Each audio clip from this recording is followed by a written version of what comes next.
As a young person in my 20s, I used the $100 million approach to earn more in a single year than the combined profits of the CEOs of McDonald's, IKEA, Ford, Motorola, and Yahoo. It works. It will also function for you. However, not so long ago, my firm was in such horrible shape that I could not even offer my services for free. I would check my bank account at the end of each month, hoping to see improvement, but there wasn't any. That needed to change, I knew. But what? I went from losing money to making $36 every $1 investment over the course of the following 48 months. We produced more than $120 million within the time span across 4 distinct industries: services, e-commerce, software, and brick and mortar. But unlike everyone else, we lacked effective funnels, effective advertisement, and a lucrative niche. In fact, we didn't even start sending emails until our revenue surpassed $50 million.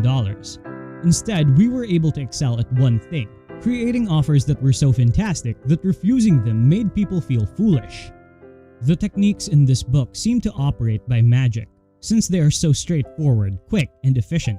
If you use even one of the strategies in this book, you'll notice a difference in the way your prospects behave, and you'll know the $100 million offer strategy was successful once you start hearing people ask, "What do I need to do to proceed?" even before you make the sale. Alex Hormozi. Who is he? Alex Hormozi is an investor, entrepreneur, and philanthropist. His story is explained in the book's opening chapters. Alex started a brick-and-mortar gym company in 2013 and expanded it to 6 locations. His partner left when the company was sold, leaving Alex penniless.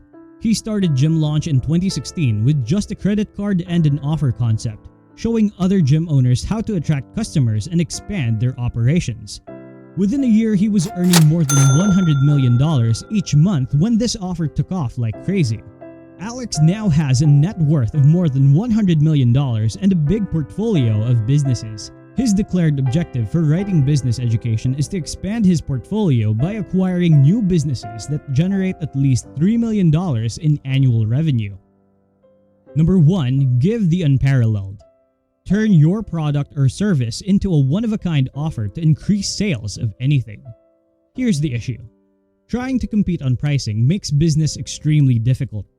A certain way to see your views decline is to try to provide more for less than the man down the street when they sell a commodity, which in this book is defined as a good or service that looks to be interchangeable with those from other firms.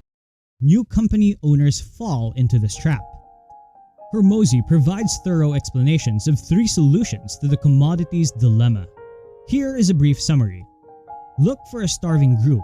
The most important aspect of our business is who we serve, not what we offer. Any new firm must start with the appropriate target market, which is an audience driven by an immediate need, desire, or suffering. Read the hamburger stand example from the late brilliant copywriter Gary Halbert, who is referred to in this book as an anonymous marketing professor for additional information. Number 2. Specify your niche. The success of a starting firm will nearly always be accelerated by selecting a smaller target market. Our sales pitch will become significantly more successful right now if we focus more intently. Hormozi advises against broadening our target consumer profile till we are generating $10 million in annual revenue. This strongly reminds me of one of my all-time favorite business quotes, which is from billionaire Peter Thiel. He was actually Elon Musk's former business partner. The perfect target market for a startup is a small group of particular people concentrated together and served by few or no competitors. As a result, the entire pitch we have offers a more comprehensive solution to our customers' concerns than any other product or service now available. Therefore, clients are unable to compare us directly to the competitors, which eliminates price comparison shopping and enable us to sell more products and raise pricing. Later in the book, the main section will discuss how we really carry out this action. Making what we sell distinctive is certainly not Alex Hormozi's idea. A key marketing concept known as the unique selling proposition or USP was developed in the 1960s by influential advertising figures including Rosa Reeves. In order to have a USP for your company, you must be able to explain why customers should choose your goods or services above those of your rivals. In other words, what makes your offer special or distinctive, and how will it help your customers solve their problems more effectively, quickly, or easily? In the very competitive pizza business, for instance, Domino's quickly expanded thanks to their USP of pizza delivered in 30 minutes or less or it's free. Number 2. Increase your worth. Increase the worth of your goods via desire, certainty, quickness, and convenience to charge greater pricing. Alex Hormozi asserts that raising prices is usually always the right course of action.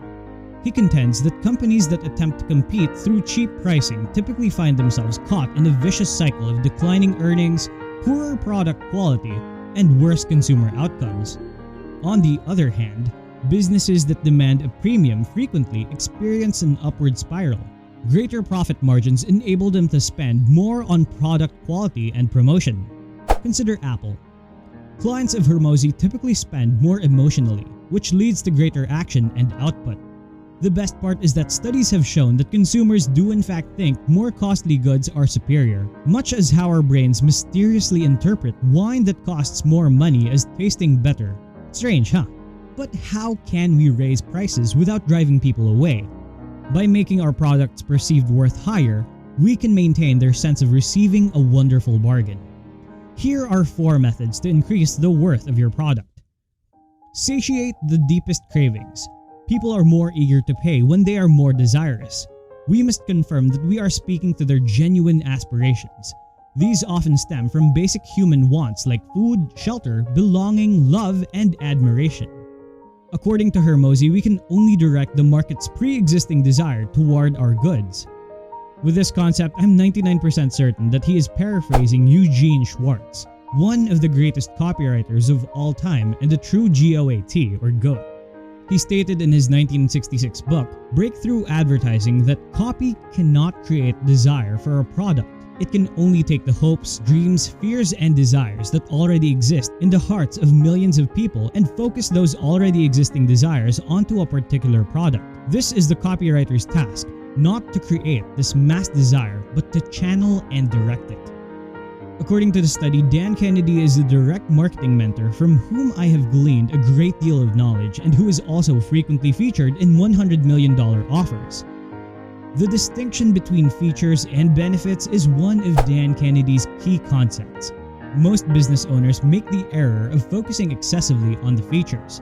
We fail to see that consumers are solely interested in the advantages, the outcomes that our good or service will enable them to attain. People want to get healthy or lose weight, not really a gym membership as an example. They wouldn't go to the gym if they could just snap their fingers and get their dream figure. Increase the level of assurance. Contrary to entrepreneurs, the majority of people really choose predictability over risk. People are willing to spend more when they believe their chances of success are higher. For this reason, people will pay more for a done-for-you service than for a how-to course.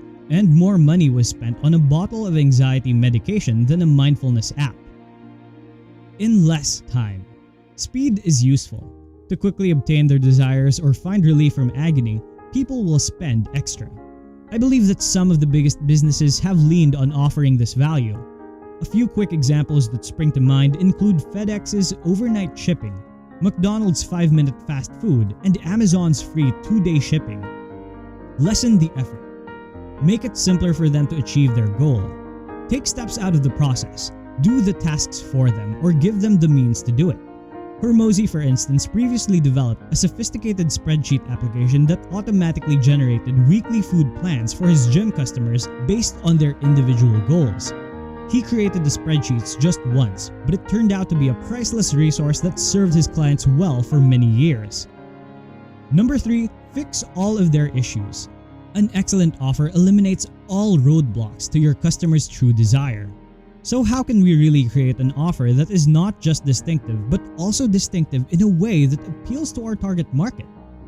For the most part, Hormozi's lessons can be summed up in 3 phases. However, this is the truly fundamental idea behind producing Grand Slam offers.